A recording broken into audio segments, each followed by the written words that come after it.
আসসালামু আলাইকুম। তো ওয়ালটন রিসেন্টলি বাজারে এন্ট্রি লেভেল বাজেট স্মার্টফোন ইউজারদের জন্য দুটো নতুন মডেল নিয়ে হাজির হয়েছে, যার মধ্যে একটা হচ্ছে এই নেক্সট জি N26।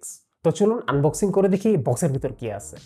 বক্সটা দেখতে এইরকম লাল রঙের বক্স। এর পেছনে এর ফিচারগুলো হাইলাইট করা আছে, যেমন 6.6 inch HD plus display with 90 hertz refresh rate, 2 gigahertz এর octa core processor, 8 GB rapid memory মানে হচ্ছে 4 জিবি র্যাম আর 4 জিবি ভার্চুয়াল র্যাম, 128 জিবির ইন্টারনাল স্টোরেজ, 50 মেগাপিক্সেলের রিয়ার ক্যামেরা, 8 মেগাপিক্সেলের ফ্রন্ট ক্যামেরা, অ্যান্ড্রয়েড 14 এবং 5000 milliampere battery with 18 watt charge speed.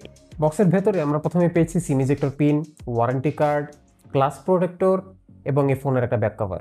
তারপর আমরা বক্সটার ভেতরে ফোনটাকে পেয়েছি নেক্সট জি N26, যেটা এরকম লাল রঙের একটা পলিতে মোড়ানো থাকে। তারপর ফোনের নিচে আছে এর 18 ওয়াটের ফাস্ট চার্জারটা আর আছে চার্জিং কেবল। ফোনের লুকটা আমার নজর কেড়েছে বেশ। আসলে এরকম একটা অ্যাপিয়ারেন্স আমি এক্সপেক্ট করি নাই। এখানে যে বিষয়টা খুব ডিফারেন্স ক্রিয়েট করতেছে সেটা হচ্ছে এই মাঝখানের স্ট্রাইপ লাইক একটা যে প্যাটার্ন বা ডিজাইন, যার পাশে আছে নেক্সট জি লোগোটা। ফোনটা top to bottom plastic build smartphone, তবে ফিট অ্যান্ড ফিনিশিংটা আমার কাছে বেশ ভালোই মনে হচ্ছে। ফোনটা চারিদিকে ফ্ল্যাট সাইড ডিজাইন, সো কর্নারগুলো হালকা পাতলা শার্প। এই জিনিসটা কার্ভ হইলে হয়তো বা আবার হাতে ধরতে আরো অনেক বেশি সহজ হইতো। এটাকে ধরতে একটু বেগ পেতে হচ্ছে, আর একই সাথে এটাতে একটু ওজনও ফিল করতে পারতেছে আমি। এই ফোনটার টপ সাইডে কিছু দেখা যাচ্ছে না, লেফট সাইডে সিম ট্রে স্লট আছে। এখানে কিন্তু আপনারা 512 জিবি পর্যন্ত স্টোরেজ এক্সপেন্ড করতে পারবেন, আর দুইটা সিম স্লট আছে। নিচের দিকে 3.5 millimetre audio jack port, microphone, type C port, main speaker, আর রাইট সাইডে আছে পাওয়ার বাটন এবং ভলিউম বাটন, এবং ফিঙ্গারপ্রিন্ট সেন্সরটা পাওয়ার বাটনে যুক্ত করা হয়েছে, এবং সারপ্রাইজিংলি এই ফিঙ্গারপ্রিন্ট সেন্সরটা বেশ ফাস্ট এবং অ্যাকুরেট কাজ করেছে। সামনে যে ডিসপ্লেটা আমরা দেখতে পাচ্ছি এটি কিন্তু আইপিএস ডিসপ্লে।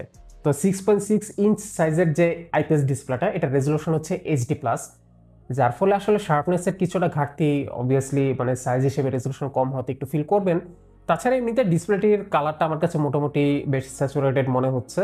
আপনার ফোনের বেজেলগুলো দেখতে পাচ্ছেন বেশ খানিকটা মোটা, এটা সাধারণত বাজেট ফোনগুলোতে দেখা যায়। তবে একটা বিষয় ভালো করেছে যে ফ্রন্ট ক্যামেরাটাকে পাঞ্চ হোল সিস্টেমে দিয়েছে, ফলে ফোনের ফ্রন্ট ভিজুয়াল লুকটা খুব বেশি আউটডেটেড হয়ে যায় নাই। আর তাছাড়া ডিসপ্লে টাচ রেসপন্সিভনেস আমার কাছে মোটামুটি ভালোই মনে হয়েছে। আর যেহেতু বাজেট ডিসপ্লে, সো ব্রাইটনেসের একটা ব্যাপার আছে, এটা ম্যাক্স ব্রাইটনেস ও ডিরেক্ট সানলাইটে আপনার একটু দেখতে ইস্যু হবে। ডিরেক্ট সানলাইট ব্যতীত অন্যান্য সিচুয়েশন আসলে ডিসপ্লেটা ওকে।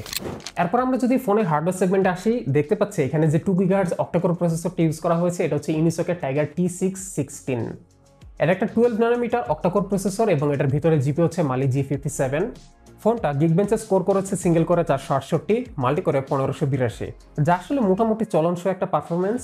সেই সাথে ওয়ালটন এই ফোনটাতে কিন্তু UFS 2.2 স্টোরেজ দিয়েছে, ফলে এটার ইন্টারনাল রিড রাইট স্পিডটা মোটামুটি ভালোই পেয়েছি। ডেইলি ইউসেজে এই প্রসেসরটা আপনার একদম বেসিক টাস্কগুলো করার জন্য যথেষ্ট, যদিও বড় সাইজের বা ফুল ভার্সন অ্যাপসগুলো কিন্তু এই ফোনটা রান করতে পারে। টুকটাক স্টার্টারিং ফেস করেছি। সো আপনারা যদি মোটামুটি একটা ফ্লুয়েন্ট এক্সপিরিয়েন্স চান, চেষ্টা করবেন বেশিরভাগ ক্ষেত্রে লাইট ওয়েট অ্যাপস ইউজ করার জন্য, এবং ফোনে যথাসম্ভব অপ্রয়োজনীয় অ্যাপস কম ইনস্টল রাখবেন, তাহলে আমার মনে হয় মোটামুটি ফোনটা বেশ কিছুদিন লং লাস্টিং করবে। আর এই পারফরমেন্সে আপনারা এই ফোনটাতে শুধুমাত্র ছোট বা ছোট থেকে মাঝারি আকারের টুকটাক গেমসগুলো খেলার এক্সপেকটেশন রাখতে পারেন, এর বেশি কিছু চিন্তা করা উচিত হবে না।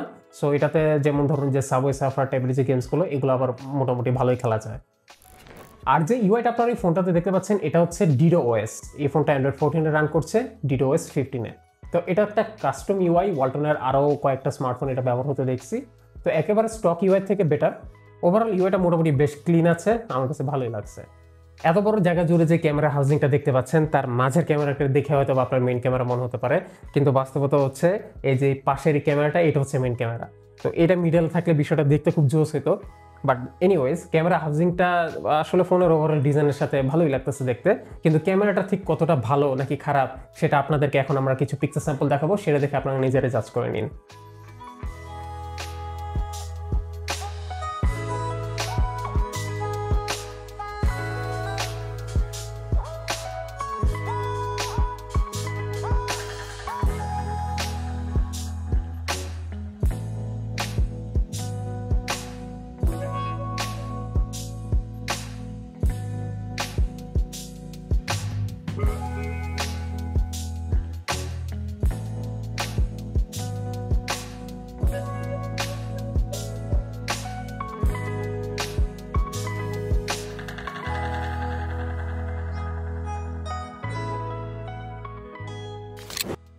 যাই হোক, তো আপনারা আমাকে জানাতে পারেন কমেন্ট বক্সে ওয়ালটনের এই নতুন স্মার্টফোনটা কেমন হলো।